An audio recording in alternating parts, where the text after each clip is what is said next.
The impact and consequences of the drone strikes on the local population of Belgorod were devastating.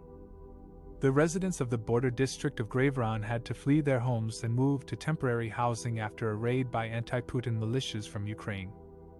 The governor of Belgorod warned them not to return until the security forces had cleared the area of the attackers. The drone strikes targeted local administrative buildings used by Russia's FSB security service and the Interior Ministry, along with a customs checkpoint. Smoke was seen rising from the buildings and explosions were heard throughout the night. The deputy head of the Belgorod district was wounded in a shelling incident, and a couple was injured by shrapnel. The governor said that 8 people had been hurt in total.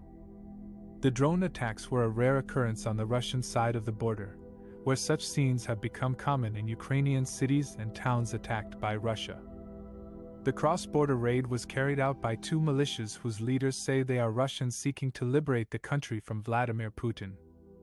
They claim to have split open the border and hijacked a Russian armored personnel carrier.